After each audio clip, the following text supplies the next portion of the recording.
That's how I learn. I like to learn that way.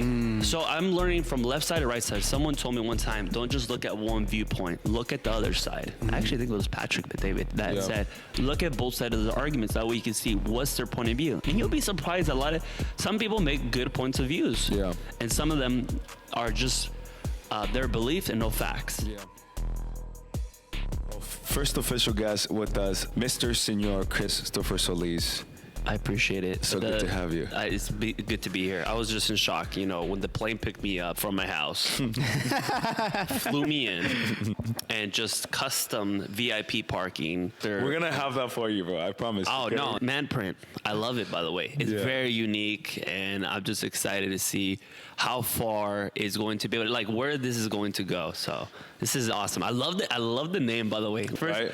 Yeah. How long ago did you come up with the Manprint? We've been working on the concept for the past 2 years. Yeah. No, like, the name. Like the name that wasn't too long ago. Like 3 or 4 months ago. I barely started hearing that. That's why, and I love that. That's I'm like. Perfect. Yeah. Perfect. Yeah. We came up with a bunch of weird names. Yeah, a lot of different names. What was the first name? He wanted Boys to Men. Yeah, Boys to Men. That's good too. Boys to Men. Manprint is more like it hits the spot. Yeah. It hits the spot. Oh, dude, that's sick, by the way. I mean, there's a tons of, there's a tons of information out there. There's a tons of a need, and I can tell you the whole story about like how it came about. But yeah, man, it's a lot of exciting things. What's the closest book you think you can read and be like, man, this makes me feel? We have one. Oh, you have one? No. Like, there's a book like every man should read. Like. Oh yeah. I was like, which book are you talking about? But yeah, The Way of Men. The Way of Men. The Way of Men. Yeah. Okay. And you know what? Like, you know how like you guys were at the office in Pasadena for a very long time. I knew like both of you guys, but like I didn't really know you guys or even talk to you guys that much. So I known you guys even longer. But the day that me and Chris actually started talking even more and build a relationship was when he told me to read this book. Read that book. That's honestly how our relationship started. Yeah. You know what's a good mindset, man shape, and like suck it up? These two books has really it's inspired me. You ready? Relentless. Yeah, I love the book Relentless. Extreme Ownership. Sure. Those two will make you see the world differently. Yeah. As like there is no excuse for where you're at right now. You put yourself there, and then number two, push yourself to the limit. Those two books, I mean, like for someone that's like battling, man, why am I struggling? Man, why do I feel frustrated? Man, why am I here in my life right now? If you give those two books to an individual, it makes them rethink about how they're processing and the work ethic they're putting in to where they want to be. Yeah. And it literally dives into like, man, like manhood, challenges, achievements. It's like the stuff that people don't tell you. It's like the things that you need to hear almost. Yeah. Right. Yeah. And some people will let you buy your own excuses. They'd be like, yeah, you're right. It was like when you take extreme ownership, doesn't matter what happens, whatever wrong happens, it's still your fault. Yeah. Yeah. Right? Taking ownership for it. And that literally be like, no, that's my fault. That is my fault. There's no reason for me blaming anybody else but myself. And it's just like, it makes it much more easier to stop pointing the fingers on everything else. And for you to start accepting that, like, got it. I'm here because I did that to myself, and I need to get better. Yeah, those are two incredible books, and I'm grateful to be introduced to those books. Hell yeah, yeah. But for those of you guys watching here and hearing from Chris for the first time, I want to just kind of give a brief introduction. Chris has had a ton of success early in his life, and I know he comes from a background of sports and in business, very successful. He's pretty much the king of Montebello because he accomplished a lot of things at a very early age. I mean, for the fastest broker at one point in the company to branching out, opening an office, and now creating the crazy momentum. One of the faces of a current company that he's with. Oftentimes we talk about the upbringing of somebody. You know, we used to talk a lot about, like, in sports, right? You always see the chumps in the back end, who are the people who are just scared sitting in the bench, and you realize, and you wonder, like, why are they just afraid of everything? And they could have the size, they could have the talent, but there's like this fear. And then you see the men who are just, dude, like, just so fucking willing and brave, and they're in the hunt. So it's that small circle who lead the entire team. So tell us your upbringing, bro. Like, how was who were you in high school? This is my favorite question to ask. Oh my God, the person I was in high school was just get the job done. Just get the job done. Mm-hmm. For me, it was like I go in as like, this is right now my work. I'm not getting paid right now. I'm a nonprofit, but I'm just going in and I'm realizing, like, this is not what I want to do. What I want to do is I wanted to finish class so I can go play my sport. Yeah. Because that's my job. It's like, okay, I got to do this to be able to play baseball. So I'm just going about the day, going through class to class, and just waiting to get to baseball. I went to 3 high schools, so I got to see everything. I went to see public, private, and then a All dudes. Catholic school. So All dig school. the Bulls. So like, who do you hook up? Is there like a all girls next to it? Yeah. There's always something like that. By the way, that is it's the a most. trap. Those girls. Are they Jewish or something, I feel the so bad owners? for their parents. Is it like a Jewish school? The girls? No, it's that's what Catholic. it could Cathedral. be different. Isn't Oh, that could what be- Jewish do? Like in the weddings, they separate men and I don't women. know, but I'll tell you this: the women in the other school, you just hear a lot of stories of what's going on there. Like, I would feel more safer if my daughter, if I have a daughter, she'll go to like boys and girls because Really? it's just girls. What do you think they're all talking about? They just let loose. No, they're talking about just. I was just talking about the guy. So when do they get to? Because obviously they're well aware. Like your natural instinct is to go and sniff at like a fucking dog.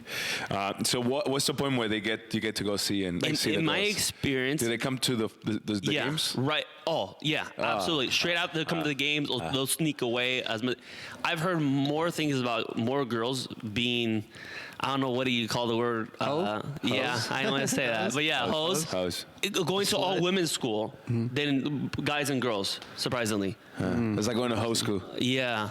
And I was like, before high school, I was like, man, if I have a daughter, I'm going to put her all girls school. And then I saw the girls. I'm like, oh, no. Then never That's again. interesting. So you said that you went to like public, private, and then Religious. a religious school. Yeah. I know they're all different socially, but do you think academic wise, do you think there's like, is school a good thing or a bad thing? Like, do you think like school made you smart or dumb? Because in my personal experience, I always felt dumb in school. But now that I'm outside of school, dude, I feel like I'm smart. I realized that I was smarter than I thought I was. Not every student can process or take in the information the same, and I feel like that was the system in some schools where they try to educate everyone the same matter, and it wouldn't be. For me, it would be a different process. It wouldn't click, and I think it's just for me. It's like I'm more based off of learning, off of humor. Like if I go to listen to politics.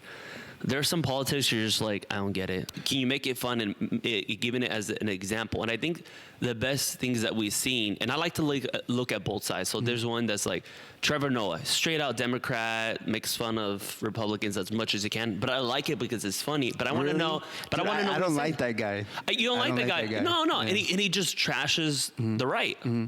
But at the same time, he makes it so funny to understand what's his viewpoint. Yeah. What's their viewpoint? Entertaining. It's like he knows how to sell it properly. Absolutely. Yeah. So I'll listen to it. And then I jump on Charlie Kirk. Oh yeah, I like Charlie. And I get to hear his side of the story, and he makes it interesting. This other guy that I started listening to, and he's the guy that I forgot what his name was. Matt Walsh, I like him a lot too. Matt Walsh. Yeah. And I just started listening to this guy, and he's the guy that always posts on the table, and he loves to debate people. He loves to debate. One of the recent debates that I was watching, he says, "Do men have privilege? Do men have?" And he'll put a table and he put a sign. It's like, "Come prove me." Change my mind. Now, Yeah, I think I know who you're talking about. Right? This white guy, yeah. Yeah. He also goes to schools and he puts, there's only 2 genders, prove me wrong. Yes, that's the guy. So I get to see his point of view. Okay. Yeah, it's intense, bro. There we go. It's Steven Crowder. Yeah, Steven. yeah. I like seeing him. That's how I learn. I like to learn that way. So I'm learning from left side to right side. Someone told me one time, don't just look at one viewpoint. Look at the other side. I actually think it was Patrick David that said, look at both sides of the arguments. That way you can see what's their point of view. And you'll be surprised some people make good points of views. Yeah. And some of them are just their belief and no facts. Yeah. And it's just like, okay, so then what's the fact and what's just what you feel? Because you feeling and facts are totally two different. You know, I agree with that because we were having a conversation like last week or like 2 weeks ago how like we're completely different. Like what the ways I like to learn, and I'll only learn on the things that I'm interested in. If things aren't interested to me, like I won't even like process it like at all. And to me, I like more like dialogue, like deep thinking type of stuff. And Chris is more like, he likes like motivational with like the music and stuff. And I don't like that.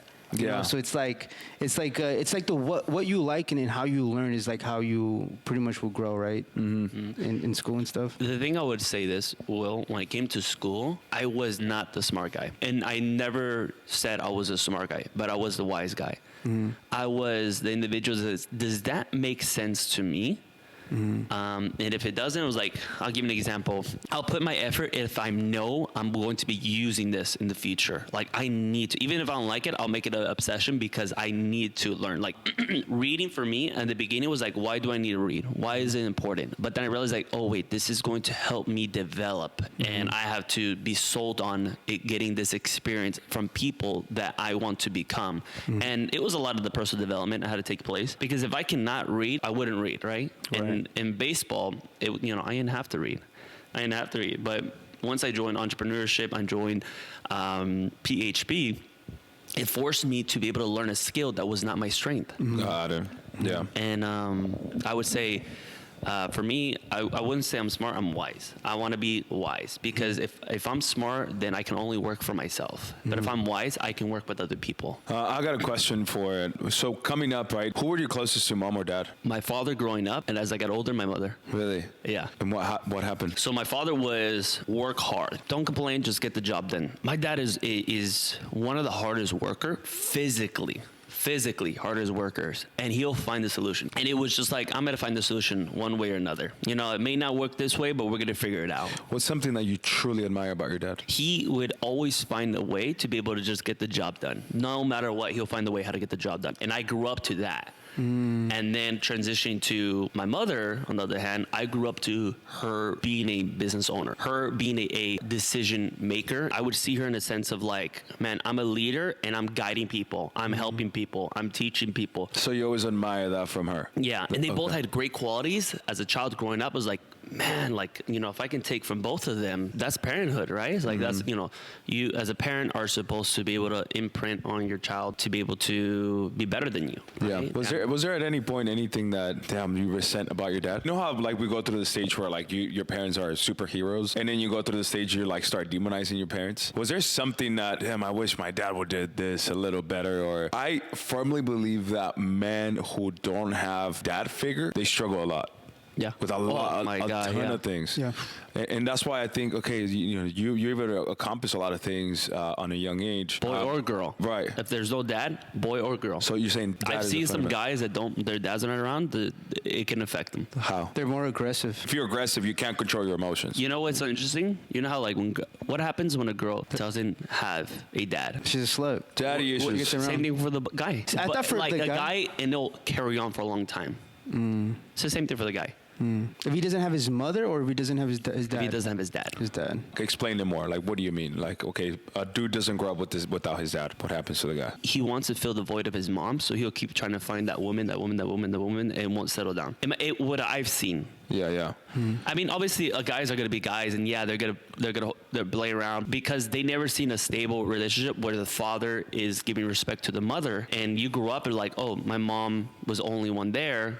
I don't know how it is a man to be with the woman long term. As a man, as I grew up, I'm going to be women to women to women to women, and I would be struggling with relationships. Yeah. I would be struggling with commitment because I never seen someone being committed growing up. As a man, I feel like it's the same issue. We have that warmth, that feeling of our mother, and we want that. We seek that still, right? And then we want that strong, fierce, and respected from the dad. And if we don't have that growing up, then we're trying to be that, but reality is that we don't know how to be that because we never learned it from our own father. Yeah. So we keep screwing up in our relationships. Yeah. I'm not sure if you've seen some individuals that didn't grow up with the dad, but you see some of the times that they might have some relationship problems. I say this because my father was that, and I've seen it with other men too, but it's just the same thing. Like, I played around growing up. You played around growing up. I'm pretty sure you played around growing up, like with women, right? My dad was that problem. My dad till. Dude, your dad's like super charming guy. Oh yeah. And he has kids outside of. Right, I'm the youngest out of 5. Your dad is so likable. Yes. Your dad is very likable. Oh yeah. He's so smooth. He is. But that's the thing, like, him dancing. yes. Yeah. He only grew up with a mom. Wow. His dad left him when he was 2 years old. He would tell me stories of like all the women he's been with, and I'm so grateful that my dad was there for me because he said, "Don't do what I do, because then you're going to be struggling as you get older with relationships." At what age did he tell you this? Oh, at 14, 15, 16, 17. Really? Yeah. He would say, "Don't mess around. Like, find the right one. Like, Find the right one, and you really? take care of her. Don't do what I did." My parents are together, but they're not really together today. Yeah. Us, a lot of parents. Oh, that's a lot of parents. That's the So same do thing you with see my parents. point of view, though, right? Yeah. Okay, so you say your parents were not together. They're not together. Is Yeah, they're married, but they're not together. Wait, but did you pick that up, or did they have a conversation with you? Picked that up when I was 13. I saw that. What they told me, they said, we are right now are going to take a step back. Okay. I'm processing like, okay, cool. That's fine. It didn't scare you. You weren't like, oh, they're breaking No. up. Really? The moment that I started seeing other people, my mom was seeing another person and my dad was seeing another person, I was like, huh, okay. wait. You don't just okay. Well, you're that, 13. That would be Dude, crazy. he's 13 though. So, At 13, but you're like, they never presented, there was no kissing, there was no holding hands. I knew my dad was cheating on my mom when I think I was about 4 years old. Now, I told you the story, right? How Yeah, I realized it's it. funny. You should So tell I us. used to hang out with my dad. Dude, I love being with my dad. I mean, this guy's I love being with him. And I'm with his boys, right? He used to play dominoes with his guys and cards. And we're sitting on a small table like this. My dad used to hang out with like older people all the time. And I'm sitting next to him. And every time I'll go with him, there was always like, hey, go get some food. Like, go get your snacks. I always love, because my dad always gave me green light, eat whatever. So I go to the store, right? There's this lady with big titties, and she was very nice to me. She gave me extra stuff. So I'm like, whatever, right? She looked a little older too. So I sit next to my dad, and one of my dad's friends, he says, "Oh yeah, you came back with from your dad's girlfriend." And then he's like, hi, and I'm like, whatever, right? But Okay, that's how I was. but then my dad, like, he steps on it, like he steps on me, like tell him shut the fuck up, like shut up, right? But he steps on me. He goes like this, and I'm like, oh shit, he just confirmed it. And I'm at just, 5 years old. yeah, dude. And when I'm like, I'm just like thinking like, holy shit, like my dad has another woman. I'm wondering like, how can you possibly hurt my mom? She is so beautiful. Why would you? I'm just like wondering all these things. Like, that's my mom. Like, how dumb are you? And here's one thing: is man code. I did not say a word to my mom ever. I never told this story to her, and she knows. Of course, my dad has kids out of his marriage. That was just like, oh, that's what we do. Oh, okay, it's part of the thing. So, but it was devastating. It was not something like, oh yeah, whatever, fine. But I was blinded. I didn't believe it until I turned 13, 14. So and it didn't make sense. It was like, Or it didn't register, or it didn't register because there's no holding hands, there's no kissing. They would just hang out like, oh, we're just friends. I'm like, oh, okay. Yeah, Fine. yeah. They would hide it. And then one time, I was 13, I was turning 14. I don't know how this came up, but it was late night. And it was funny because I got so emotional and so pissed that I didn't want to believe it. One night, I'm in the kitchen with my mom. We're having a serious conversation. And I asked her, why is Mike always staying at our place? like when you told her that, were you scared? so mad. Or, like, No, you were I was just like, I wanted to know. But that night she says, no, me and Mike are going out. I was like, what do you mean going out? And then I asked her the question that broke my heart. Are you guys having sex? you asked her this? Yeah. I was very open with my mom. And she said, yeah. I'm like, how can you do that to dad? It's like, what do you mean? It's like, how? And I'm getting emotional and crying. Why would you do that? Like, why? And then I'm like, my heart, and I remember that because I can feel it a little bit coming out. Wow. And then she said, what do you think your dad's doing right now with that woman? My God, dude. And then It's fucked up. 10, 20 minutes later, after I'm done talking to my mom, my dad calls me on the phone. He says, hey, I heard you just spoke to your mom. And I'm crying on the phone to him. How can you do this to mom? Why? Why you guys lied to me this whole time? You guys would have been with other people. I said, because we didn't want to hurt you. We didn't want to hurt you. And at 14, 15, they moved back together. They moved back together. They broke off with their relationships, and they moved back together, me going into high school. And I think because of that helped me out process more. You think they did that for you? Oh, they hid everything for me, and they got back together just for me. That's how much they care. At this point, though, like when you had that conversation with your mom, like they've already been separated for some time, right? For like 5 or 6 years. It's or? more. So I was 6 when they moved to different locations, and I think it was a big deal. Dude, it really gets me angry to hear this. It pisses me off, dude. It triggers me, and I'm gonna tell you why. Because I understand, right? The idea of like, you know, oh, something happens, marriage, whatever. It didn't work. But when you, especially for men, like when you if you have responsibility of another human being, a kid, directly, and you keep thinking with your dick, and you don't understand that if you step out and you do something that can break between you and your wife, I mean, the amount of damage that you can make, that you're doing to your family, is far more than just 5 minutes with somebody else. It's a life of pain. It's 10 years back that you're losing of your life, and so much that you have to make up for it. Like. You know, affecting somebody else's life. I really think about this stuff. Like, it's such a big responsibility, especially for a man. You know, it's fucking heartbreaking, bro. It's fucking sad. Like, you guys know, I didn't grow up with a dad, bro. Like, my little nephew, he's coming from Alaska to spend like 3 days with me. We're gonna go to a hockey game. We're gonna go to like Universal, do all this shit.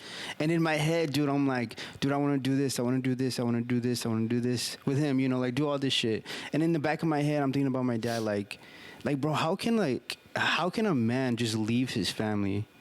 Especially a woman and 2 kids in the world we live in. Like, you guys know the world we live in. Like, it's not a happy and safe place. You know, like, I can't comprehend how a man can leave his family. Yeah. It just doesn't register to me. I'm like, yeah. You just ruin a family. By the man leaving, you do ruin the family. Yeah. Definitely. And that usually happens from that one small mistake, that taking your eyes off the ball. Like, you got to understand that the number one business, the number one thing that you're building is your wife. Nothing else. That's where it starts. That's your core of everything that you are as a man. A man who isn't committed to somebody, you're not a man. Period. Commitment, it starts there. So committing to one person, that's your what we call it, your base shop. That's your business, your everything. The person that you will die with. Your kids will leave one day, but that person won't. And protecting that, dude. And this is a call, like, to everybody, right? It's like, I check myself too, because. But can I make an argument on that? Yeah, of course. Well, what if you marry the wrong person? I don't see it that way. Here's what I think. You got to be aware of, like, you don't just get married with anybody, and men are not running to get married because you got the person pregnant by accident. You shouldn't get married. But that's the thing. That's doing it for the kid. That's a catastrophe. Okay, that's a horrible thing. Like, you're doing it for the kid. There's a very small percentage of people who want to get married. And it's mostly women that want to get married. Right. And then there's the small percentage of men who are like, dude, I see the life I want. I understand that I need to give something up so I can go build that. And one of the biggest things is my freedom to go sleep with anybody. That you're giving up that right. Yes. Can you marry the wrong person? I mean, but this is just fucking ridiculous to think, okay, I married the wrong person after I had 7 kids with her, and like, okay, I think I made a mistake. That's so stupid to me. And I think as a man, if you truly call yourself a man, a woman will submit to you. You know what that means? That I give up every idea, everything, every plan to follow what you said we're going to do together. That's what a woman does when they marry. Lead me. I'm a blank page. Write on me. You know, for a man to say 5-10 years after they had 3 kids, you realize, oh man, I married the wrong person. Now you fucked up. Biggest gift that a woman can give a man is children. That's paying the price for a woman. That's the biggest thing. Like, okay, what happens if you get pregnant the wrong person? Exactly. That was my argument. Yeah. I'm keeping the kid, bro. I'm not marrying her. I don't think you should either. I don't think you should marry. But, you know, back in the day, You 30, fucked up. 40 years ago, you got to get married. No. That was a thing. Yeah. Right That was a now, it's thing. not the thing. So let me ask you this. What's the right thing to do? Because today you have a kid. Okay, I'll have to marry you. But honestly, you know what the thing is now? It's divorce. That's the thing now. Yeah. That there's a high rate of divorce. Like, my parents were about to get divorced. My sister and her husband were about to get divorced. My uncle and aunt, they were about to get divorced. And this is the only resentment I have that took place with my father, is that he didn't try to get better. On what? So I'll give you an example. If me and Steph are arguing, constant arguing, and I don't figure out a solution to get better, like, let's go speak to a marriage counselor to process issues better, to see different points of views, where I have to drop my ego. If I'm wrong in how I'm seeing it, I want to go look and have somebody process with me, because we're not seeing eye to eye right now. If we're arguing, me and my wife are arguing, and I don't see a point of view, maybe I need to see a third person point of view and say, like, okay, let me ask you this. Am I processing wrong? Is she processing wrong? How should we see it better? And reality is we find that both of us are wrong. Wow, that's very powerful. I think that people need to try to get better, even when it comes to sex. sex can be boring at times, especially when you're After but how like can 2 you- years with a person, you start to Huh? get like after 2 years or like 2 or 3, Yeah. it just gets boring. It So gets then, normal. how can you make it creative? As Yeah. a man, men forget to make it creative as well. It's Yeah. like, oh, the woman is only supposed to make it creative. It's like, no, the man, you gotta make it creative too. How can you make it fun? Make your fantasies come to reality. What can you? What, That was just my mind just went. I know, to dude, thinking, a lot of people say so, that. Chris, can you share like what? No, you're don't doing share to make anything, it dude. fun? Don't share anything. Dude, but you know what's funny, dude? Growing up, I've always heard. when you're with like, your woman, you'll be more open to other things now. yeah. Something that I love that you said is, dude, like you're so egoless. It's gonna be my biggest thing in 2023. Getting support, because for me, I'm like your dad. Maybe in this sense, we're like, oh, we got it all figured out. I don't need somebody, a third Yeah. person. Like, Oh, what would I yeah, gotta share that's somebody? it. That is you know, I don't. definitely It wasn't your problem. No, my mom was wise. My dad was smart. My mom is wise. My dad is smarter than my mom. But my mom makes 20 times more than my dad ever made in his life. Wow. So that even reflects your Because income. exactly, my mom leverages people that are smarter than her to help her grow. Yep. My dad never leveraged anybody but himself because he didn't want powerful. anybody else to help him out. He says, I'm going to figure it out this own way. Wow. So that's why I love smart versus wise. I like that because you want people who are smarter than you around you. Like you don't want to be the smartest person in the room. Like Yeah. you just don't. Because Like, if you fuck up, it's your fault. I was Yeah. like, no, you told me. Yeah. The smartest people are like, okay, I know so much. I'm so knowledgeable. They're fucking lonely and Yes. they have the worst attitude because you think you know it all. Yes. Yeah. Yeah. And I don't know it all. And I'm okay with not knowing it all. Yeah. I'll find the way to figure out the answer, but I hired you, so you have the answer. Like that's why I hired you. Work. For. Like yeah, exactly. Like work. Like, It's like the Give me idea a of like solution. I'd rather know a million people who are masters at one thing than to be the master at everything. all my assistants I ever hired in my business are all smarter than me. Yeah. They either have associate's degree or bachelor's degree. And all my assistants are smarter than me. So you actually love the school system. Oh, of course. They produce you. They produce Talent. good people I employees. can work with. Good employees. Produce me talent. Yes, absolutely. Yeah, for a business owner, school is good. School's good. But for a society, you think it's good? Like We it need teaches both. you. It's an entrepreneur and entrepreneur world. So they I need think to it's- learn other skills outside of Yeah, school. I just wouldn't recommend you charge someone 90 grand a year to go to school. I Yeah. don't think you should be charging the student like Well, that. especially with all the resources today. I with know technology everything's and- free, dude. Yeah. Like you can learn a lot from YouTube. Yeah. Literally, you can learn a lot from YouTube. 100%. We go back to like, what's your personality? Are you someone that's structured? Are you someone that's technical? Are you someone that's action oriented? Yeah, yeah. That's relationship. And school brings structure. Shapes structure and technical people, maybe. Exactly. Yeah. Entrepreneurs are action and relational. Yeah. And you need both. I just Yeah. disagree with the school system. You do know that the school system is the best salesperson on the world. How much debt do they have? Yeah, well, it sets Zero. itself, really. Zero. No. I mean, how much debt does the United States have? Oh, What's their like loan? trillions. They're in trillions. They're the best salespeople in the world Yeah.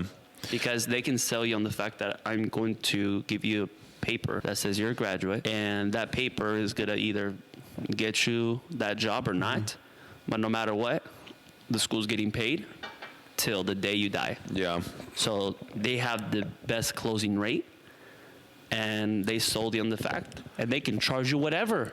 Personally, I think school is a scam. I think people do need like academics, like reading, math, speaking, maybe even history, science. But to actually go to school, dude, I don't think we need to go to school for 12 years, from kindergarten to 12th grade. Like I don't think we need 12 years of school and then another additional 4 or 8 to go to college, unless you're going to be a doctor, a lawyer, where you have to really study a profession, and you're going to build a career. I think that's a good reason for you to go to school. In the first years of you learning in middle school and high school, dude, they don't teach you about taxes. They don't teach you about saving money. They don't teach you about, dude, those schools. Have you ever learned anything about self-development in schools? No, it's actually I've never really self-developed in school, except if it was like academics or sports. Yeah. But I don't think like the more premise of those years should be like, what's your purpose? Yeah, Like, what do I you wanna also do with think your like life? people want the school to raise your kids. Like it exactly, bro. starts at the home. Yep. You know, it's Like, you where have you to go talk to about money school. at home. It's Yeah. like at the end of the day, your kids are gonna follow your example. It's been a really good conversation so far. I want to talk a little bit more about just recently. You recommended to me to watch Limitless. Yep. Chris Elmsworth. Dude, that guy's so sexy. Dude, he's like nonstop talking to me. so like, sexy, watching it. bro. He's so good looking. Yeah, he is. you brought brought it up to my attention. I'm like, this is the perfect show for you to watch right now. Dude, it's amazing. I always pushed away the idea of mental wellness, like breathing exercise and meditation. I always thought like those people were lazy. They're just sitting there like doing nothing, right? If I think somebody who's like, they pray to the rocks and the rock of energy and all this stuff, and I just picture that. I just had this idea of that's what it was.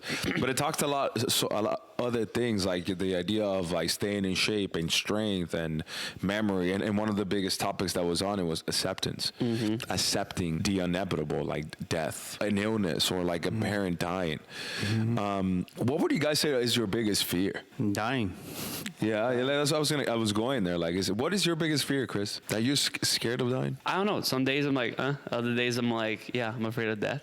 But I don't think that's the worry I'm thinking about. I'm not so ahead of the future. I don't want anxiety. Why am I thinking about anxiety? Exactly, yeah. I'm like, I want to enjoy every day. I'm so happy every day. I don't think most people understand how to be able to live in the present. That like, I don't think about death right now. And if it happens, if I'm thinking about death, I'm going to be having anxiety this whole time. Yeah. And I want to reduce as much anxiety as I can, and I want to reduce as much depression as I can. And that's not thinking about all the failures I did in the past and what didn't go right in the past. And I don't want to think about the future. I want to think about what I want to have, but I want to be able to enjoy today. So I can't tell you like, oh, my biggest fear, because I want to enjoy today. You know, can I avoid a lot of things that give me fear? Yeah. You know, if I think about death, okay, that gives me fear. Like, man, me pass away. But there's a dozen things out there that can give me fear, and I can't really answer you like, what biggest fear? My biggest fear, because there's a lot of things that I'm afraid of. Do I want to think about them? No. Why? Why I want anxiety? Yeah. Yeah, on that episode, and this was like, it was really eye opening. The University of Harvard did this study where they created this suit of what your body will feel like at age 85, and so like, it has all these weights, and like you can really make some movements. Like, and Chris puts it on, and it's all about aging, right? Like, how would your body feel at 80 years old? And they create this scene. They did a whole massive study on this, and they created this, like, you know, the retirement homes with a bunch of older people. It was legit. And so it's all about aging, like the acceptance that you're going to get old at one point, and you're not going to feel the same energy, and acknowledge it, because we think we're going to live so long. We think that we're going to be young and energized for the rest of our life, right? That's the idea. But the truth is, you're going to get old. Yeah. And every time a birthday happens, you're like, fuck, I'm about to turn 30 in a few days. The idea that's right, dude. Holy shit. We need to do something. Yeah. You got to go to Intercrew. We're definitely going to Intercrew. Yeah. But it's the idea of us accepting, right? And getting old. And many times tragedies are going to happen throughout life. Like, there was he was talking to a lot of people there, people that got their hand chopped off at an early age, so his life changed completely. So accepting that, how do you live with that? And it's all about this, but there was one specific person that he was talking to, and this person was 27 years old. She was diagnosed with cancer at age 20, terminal, stage 4 cancer. She was saying, dude, I want nothing in the world but to age. I see as the idea of like getting older. I want that. And she was in tears. She was crying because you don't know how many, you could die tomorrow from a terminal illness like that. But how do you live with that acceptance? So, dude, it was perspective, man. It was, it's a very good documentary. I recommend everybody to watch it. This is not an advertisement for them, but Steph told me that Pat creates these scenarios that I tell myself that idea of like my dad dying. My dad has cancer. The idea of like something that's gonna happen. Do you prepare yourself like this, or is something that you completely put aside? Do you get what I'm saying? Oh yeah, no, I agree. Do you ever go to that space or? No, absolutely that, yeah. And I have to accept it that one day it's gonna be like that, and I have to take care of the rest of the family. That's tough, man. That's why I feel like every day has to matter, because one day the families are going to fall in the weight of my shoulders, and I have accepted I'm okay with that, because I'll take that role. Every person has to take a role. Yeah. So you talk about the man of the house, right? Talk about the person that everybody goes to in the family, The provider. Then you talk about like, okay, now that's that step. How far do you want to take it? Yeah. What do you think makes a good man a good man? Hold on. That's a good point, bro. What he said, like, be a provider, and then how far you want to take that. Because, dude, like, you can be a provider and then just provide, like, your family, like, just a normal life. Or you can provide and give them an extraordinary life. I kind of think about my mom the same. She's a provider, and I see, like, when she's gone, like, but, like, I feel like I want that responsibility. And I just don't want to give them an average life. Like, I want them to be very successful and do the best that they can. So that's a good point. It's, like, how far you want to take it. Like, it's not, there's levels, true. you know? Like, yeah. Do you think men don't take it far because of the fear, or is it lack of love, or what do you think men don't? Pressure. What do you mean? Responsibility. Yeah. What do you mean? Like, okay, Same so pressure as people don't want to get married because of pressure and responsibility. It's pressure and responsibility. they don't want more pressure. Yeah. Like, I've always wanted to do the podcast, but it's pressure responsibility, right? You know, for you to do that, I'm like, oh, dude, I was just driving over here. I'm like, I always want to do that. But I'm so happy Chris is doing it because that's no pressure for me, no responsibility for me to be able to have everything set up. I could just jump in anytime I like and be a part of it, but it's pressure is off me. Yeah. Right? Yeah. So is pressure responsibility? There's nothing else. Wow, that's true. As a provider, your responsibility in this world to provide and to make sure family is taken care of. But many men are very content with just having what's necessary. You have food at the table, and that's it. Let me the fuck alone. I'm gonna go watch the soccer game, right? So it's truly pressure. I don't want more. So do you think that essentially means I don't love you? You talk about wanting the things for your family. Is that like really not loving your family? Like, why wouldn't you? Isn't that your job to put yourself doing pressure? And You don't feel like doing that. so you're being selfish. Yeah. Thinking of yourself. Can I give you an example? Sure. You're freaking tired. You're in bed. Angel's in bed with you. And she tells you, Chris, I left something in the car. Can you go get it for me? Fuck no. That's exactly the same. No. Yes. No. Yes. No. You're selfish not to get it. Oh my God. But we're talking about building something, yeah? Is this looking at a bigger spectrum? Hey, Dad, can you get me this car? No, I have the money for it. Why? Because I didn't put that same effort. Stop it. Yes. Stop I it. see it that way. How far are you willing to go? Grabbing something from my wife's car because of her lack of responsibility. I'm not your bitch. Go get the damn thing. She's not feeling good. But yeah, like going to that place. Yeah. Like, Dad, I want to go to this school, and I can't do it. I can't do it as a man. I can't help my boy. But why? How did you get to that though? Yeah, my lack of responsibility, my lack of willingness to put myself during pressure to seek something so I can provide for them. Okay, yeah. That's way different. You know, I'm with you. Like, that's how dare you not want? Even if I see you going after and hunting, you want it for your kids. I respect that rather than I'm gonna sit here and the world sucks. It's different though, because everybody is different. With my mom, like, dude, like, she could have done a lot more than what she did. But everything I ever got, I had to earn by myself. Every single thing. But she had the money. She could have. And sometimes I get mad at her for, like, not helping me as much as I wish she had. But dude, like, I got everything. Everything I've ever had, I got but on my own. she had the ability to help you. She just didn't. She wanted me to learn those lessons, and she wanted me. Yeah, that's what I'm saying. Like, but see, for me, it's like, I want to provide everything. Like, I don't want my kid to, like, stress or nothing. But then I think back, like, now that I learned these lessons, I'm like, no, like, you're gonna work for it too. Like, I just don't want to hand you something and then you expect everything's gonna be given to you. You might say, like, oh, they don't want to do anything for the kid, or maybe he's just like, no, you have to go get it. You know, go get a job at 16. Like, go do whatever you have to do what you want. You know. Yeah.